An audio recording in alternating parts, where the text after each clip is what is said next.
Bien, ahora estamos con Fernando Tuesta, politólogo, ex jefe de la OMPE, además uno de los grandes promotores de la reforma política en nuestro país, esta reforma que no se llegó a implementar y que más bien está siendo revertida, con quien hablaremos, por supuesto, de la situación política que atraviesa el Perú. Fernando, ¿qué tal? ¿Cómo estás? Bienvenido.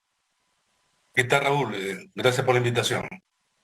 Bueno, hablaba de reforma política porque en estos momentos en los que la economía está mostrando, digamos, estos retrocesos, estos 4 meses consecutivos de decrecimiento, se dice que uno de los problemas que atraviesa nuestro país es justamente el problema de la falta de predictibilidad, de confianza, de institucionalidad, y que hacen falta una serie de reformas estructurales como la reforma política. Ahora, ¿existe la voluntad? Tú que promoviste una reforma política y has visto cómo el Congreso ha hecho todo lo posible por desmenuzarla, de emprender algo tan necesario como eso, de establecer unas reglas de juego racionales para el momento que vive nuestro país? No, ninguna, Raúl. Cada vez más los congresos, y en este en particular, lo que han hecho es, por el contrario, dar pasos atrás, medidas contrarreformistas, no hay un interés. Sabemos que es un congreso que trabaja por la supervivencia y sacar todo provecho hasta el 28 de julio de 2026. Y si pudieran quedarse de alguna manera, allí sí modificarían todo lo que pueden. No existe voluntad política, pero no solamente eso, Raúl, sino que esto se combina con una tremenda ausencia de experiencia de la mayoría de parlamentarios, a lo que se le agrega lastimosamente un bajo nivel de formación, ya no digo académica, educativa, sino política. Y por lo tanto, cuando discuten los temas de reforma, tú te das cuenta que ni siquiera han leído la ley. Y tratándose de temas que los vincula a ellos directamente en su quehacer, pues, o sea, participación, competitividad, y a eso le agregas un tercer elemento fundamental, que es la capacidad reductora del número de partidos. En este momento hay 25 partidos. Sí. 25. Al 2026, mira, al menos 10, serán 35 partidos. Esto es inmanejable. Ahora, Entonces, yo quisiera que nos detuviéramos en ese dato que a mí me parece muy importante antes de continuar con tu desarrollo lógico. 35 por partidos 25 en este momento, ¿no? que llegaran a 35 probablemente para las próximas elecciones como lo prevés tú, ¿representan a 35 ideologías distintas? No, no, en lo absoluto. Acá todos quieren ser cabeza de ratón. En realidad cada Sí. uno quiere tener el partido propio. Con la modificación, Es decir, es una agencia de empleo, básicamente, ¿no? totalmente, ¿no? Mira, la idea era que la inscripción de los partidos se sincere, de tal manera que se eliminó esta recojo de firmas de adherentes que llegó a exigir en el Perú 750.000, que en realidad nadie conseguía, pero sí lo que te tenías era un mercado negro Sí. de firmas, que es corrupción. Entonces eso se eliminó. Y se circunscribió a conseguir militantes, que es lo mínimo que te puede tener un partido, si no hay militantes no hay nada. Bueno, ahora se requiere alrededor de 25.000, que a mí me parece mucho, nosotros propusimos la mitad, pero bueno, ahí está. Pero muchas de estas agrupaciones que se están inscribiendo no tienen fuerza organizativa y probablemente fuerza electoral. Entonces la PASO era un filtro, porque decía, si es que no superas el 1.5%, ya no sigues en competencia. Entonces, participación, competitividad, acotar el número de partidos y por lo tanto, ¿de qué cosa todo esto? Legitimidad. Porque luego de armada las listas, estas se inscriben tal cual por decisión del electorado. Esto no tiene ese proyecto de ley. El proyecto de ley agarra y su sustento es penoso. Te dice que te recuenta cosas y luego te dice, esto fue propuesto por el inhabilitado Vizcarra, Ya, ya. y que nunca se puso en práctica, claro, porque el Congreso lo suspendió 2 veces. Y Sí. luego te dice lo peor de todo. No solamente se regresa al 2003, donde el partido elige las PASO, o solo los militantes, o solo por delegados. Bueno, el 2021 y 2022 casi todos los partidos se eligieron por delegados, que es la concentración de las decisiones de parte de las cúpulas. Con esto matan las PASO y estaremos retrocediendo evidentemente a 2003, donde los partidos, no había partido en donde sus propios militantes no cuestionaban la forma como se organizaban, ¿no? Sí. Y bueno, esto va a ser terrible porque se van a hacer selección de candidatos, van a participar los organismos electorales, pero en el fondo va a ser un formalismo, ¿no?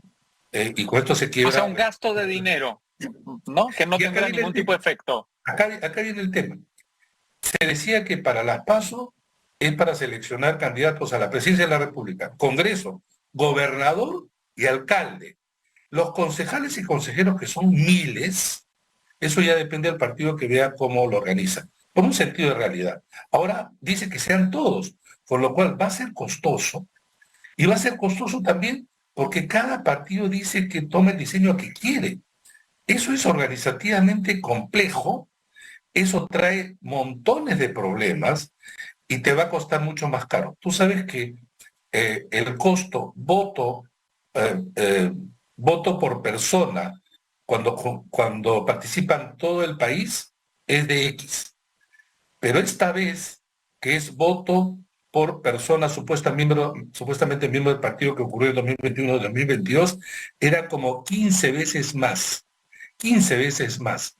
Entonces tú tenías los locales de votación, Raúl, había más gente del jurado, la OPE, transparencia, etcétera, que miembros, porque votaban solo el 8%. Que estos congresistas le digan a los miembros de su partido, ¿ustedes están contentos cómo se ha hecho la selección de candidatos en nuestro partido?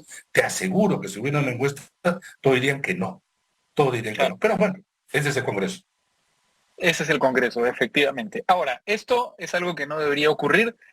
Quisiera además volver a este argumento del vizcarrismo, digamos, básicamente la discusión política en nuestro país se ha reducido a esos dos argumentos, ¿no? O sea, que es porque se apoya al lagarto, digamos, Sí. o porque es caviar, ¿no? Estos dos argumentos estúpidos que nos están llevando a la crisis a la que nos está llevando la actual situación, tanto económica como política como institucional.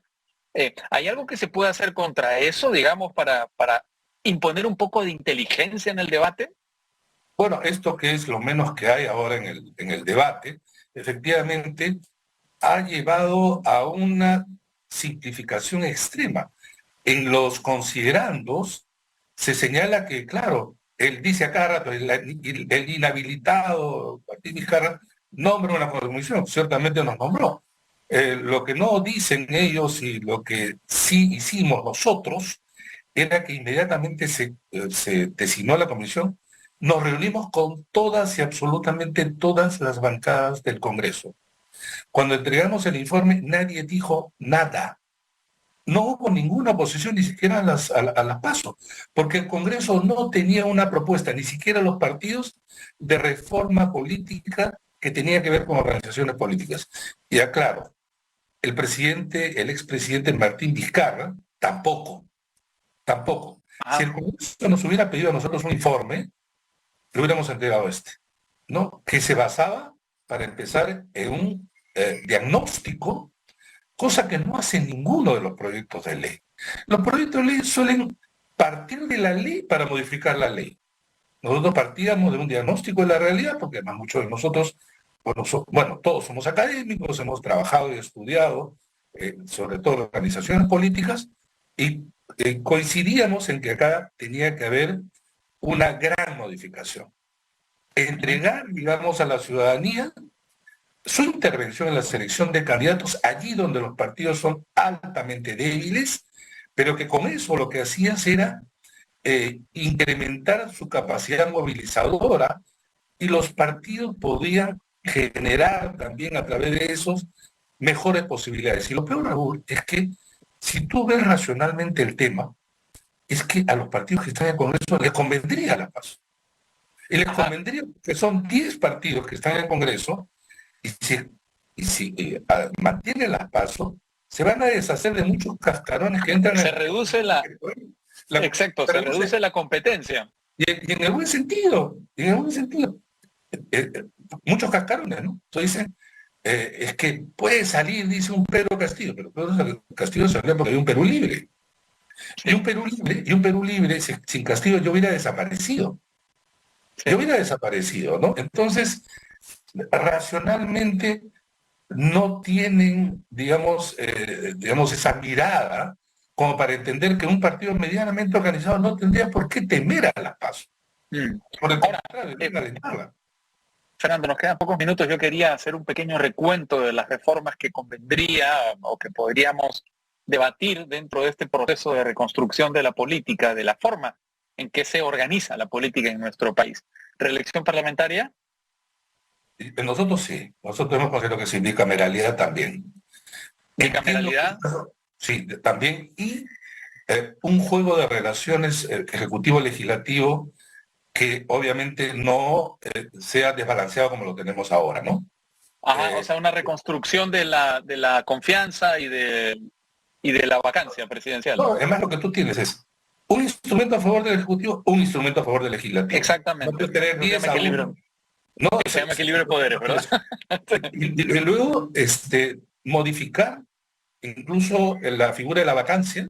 Yo creo que debe haber juicio político al presidente, que es otra figura, pero no es impeachment. capacidad moral que es, digamos, es elástico, no lo puedes utilizar cuando quieras. Y no se dan cuenta los populistas que mañana ellos pueden estar en el gobierno, ¿no? Esa es la idea cortoplacista. Y el juicio político tiene reglas, procesos, procedimientos, plazos, que es algo fundamental para la predictibilidad. Elección de congresistas con la segunda vuelta. Elección de congresistas con la segunda vuelta, así es. Candidatos presidenciales al Congreso, los que no son elegidos. Ese es para nosotros un punto central. Imagínate tú a los líderes políticos ahora que están fuera, tenerlos en el Congreso. Para empezar, a ordenar su bancada. El nivel del debate mejoraría y se sincera el debate político. Pero además te evitas situaciones como la de Soto, que se olvidó por completo de su bancada, ¿no? Él y varios. ¿no? Pero ellos debían de ser y tienen que asumir la responsabilidad, ¿no? En la Constitución del 79 era posible Fujimori cabeza de lista de senador y candidato. Por supuesto. Y candidato a la presidencia. Aunque en este caso debería ser obligatorio, ¿no? Por ejemplo, encabeza la lista del Senado. Y eso sería súper interesante, ¿no? ¿Alguna otra reforma importante? Bueno, creo que eliminar expresamente el voto preferencial, ¿no? Y las primarias tienen que ver con eso de manera importante. Bueno, y esto que no gusta, pero romper, cortar ese candado del número de congresistas que está en la Constitución. Nosotros somos es impopular, pero tenemos muy poquitos. No, y eso crea una serie de problemas. Somos el 5º país en población en electores en América Latina, pero tenemos el 14º en tamaño del Congreso. La gente puede decir, una subrepresentación brutal. No es para nada. Sí, de acuerdo. Muy bien, Fernando, como siempre un placer conversar contigo. Gracias, Raúl. Hasta otro momento. Un abrazo. Un fuerte abrazo. Vizca Barça. Nos vemos. Bien, vamos a hacer una pausa.